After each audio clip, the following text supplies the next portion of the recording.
بسم اللہ الرحمن الرحیم۔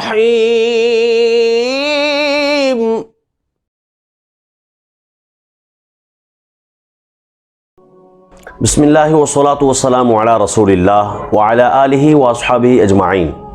محترم سامعین و ناظرین، مدینہ منورہ میں ابراہیم نام کا ایک آدمی رہتا تھا جو سارا سال حلال روزگار کماتا اور اس میں سے بیوی بچوں کے لیے الگ کرنے کے بعد جتنا پیسہ بچتا میلاد مصطفیٰ صلی اللہ علیہ وآلہ وسلم کے لیے رکھ لیتا، اور سارا سال کی جو جمع پونجی ہوتی وہ کسی ایک دن حضور کا میلاد منا کے طعام کا بندوبست کر کے علماء صلحاء کو بلا کے خرچ کر دیا کرتا تھا۔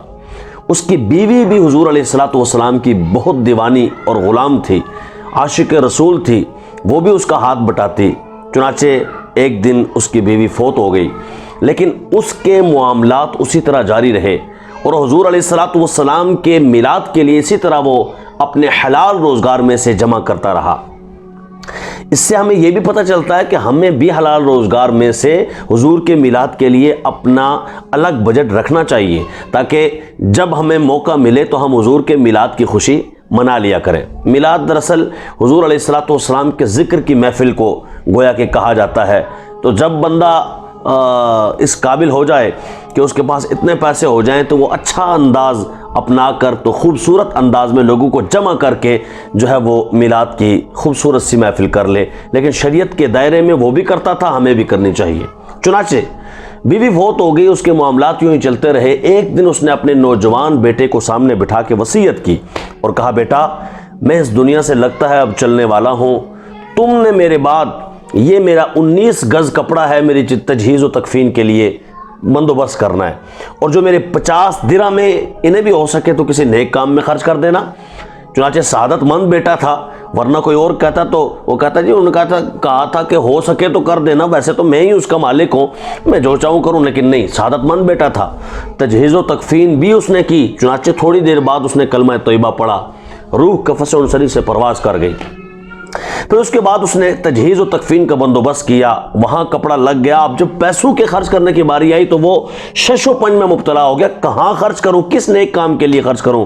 چنانچہ اسی فکر میں رات سویا، آنکھ لگی تو دیکھتا ہے کہ محشر کا میدان قائم ہے، جنتیوں کو جنت میں لے جایا جا رہا ہے، جہنمیوں کو جہنم میں گھسیٹ کر پھینکا جا رہا ہے، اور یہ ساتھ کھڑا تھر تھر کانپ رہا ہے کہ نہ جانے اب میرا کیا حشر و حال ہونے والا ہے، تو میرے لیے کیا حکم ہوگا کہ اتنے میں غیب سے ندا آتی ہے، اس نوجوان کو سوئے جنت لے جاؤ، اسے جنت میں داخلے کے لیے کہہ دو۔ جب یہ جنت جاتا ہے تو سیر کرنے لگتا ہے، 7 جنتوں کو دیکھنے کے بعد جب 8ویں کے دروازے پہ پہنچتا ہے تو داروغہ جنت حضرت رضوان علیہ السلام روک کر کہتے ہیں، خبردار، یہاں اس جنت میں وہی جا سکتا ہے جس نے ربیع النور کے ماہ مقدس میں مصطفیٰ کی ولادت کی خوشی منائی ہو۔ اب وہ سوچنے لگ پڑتا ہے کہ اگر ایسا ہے تو خوشی تو میرے والدین مناتے تھے، اس کا مطلب ہے میرے والدین اسی جنت میں ہوں گے۔ بس اتنا سوچنا تھا، اندر سے آواز آئی، اس نوجوان کو اندر آنے دو، اس کے والدین اس سے ملنا چاہتے ہیں۔ چنانچہ وہ وہاں سے اندر گیا، دیکھا تو نہر کوثر پر اس کی والدہ بیٹھی ہے، ساتھ ہی آگے گیا، والدہ سے ملا، آگے گیا تو ایک خوبصورت باوقار تخت ہے اور اس پر ایک باوقار شخصیت ایک خاتون بیٹھی ہے، اور اس کے ارد گرد کرسیاں ہیں اور وہاں بھی باوقار و باعزت خواتین بیٹھی ہوئی ہیں۔ اس نے کہا یہ کون ہے خواتین؟ تو بتایا گیا کہ یہ جو تخت پر بیٹھی ہیں یہ سیدتنا فاطمہ الزہرا رضی اللہ تعالی عنہا ہیں، اور جو ساتھ بیٹھی ہیں حضرت فاطمہ الزہرا کے وہ حضرت عائشہ ہیں، حضرت خدیجہ ہیں، حضرت سارہ ہیں، مختلف بڑی بڑی باعزت اسلام کے خواتین کا نام لیا۔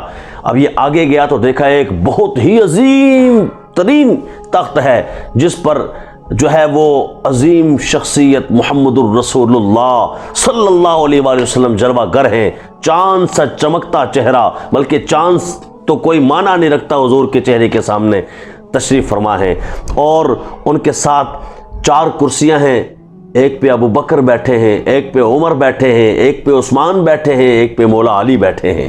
دائیں طرف کرسیاں ہیں جہاں انبیاء کی لائن ہے اور انبیاء بیٹھے ہیں، اور بائیں طرف کرسیاں ہیں جہاں شہداء بیٹھے ہوئے ہیں۔ اور اتنے میں اسی جرمٹ میں اس نے دیکھا کہ اس کے والد گرامی بھی ہیں.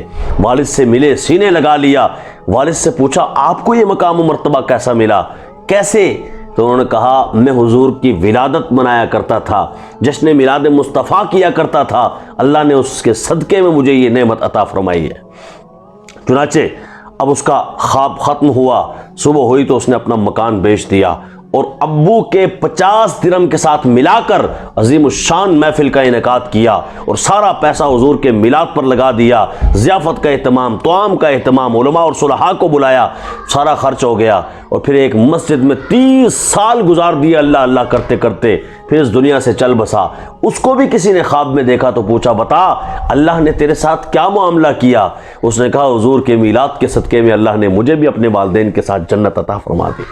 اللہ کریم ہمیں حضور نبی دو عالم کا میلاد صحیح معنوں میں شرع کے اندر شریعت میں رہتے ہوئے منانے کی توفیق عطا فرمائے. السلام علیکم ورحمۃ اللہ وبرکاتہ.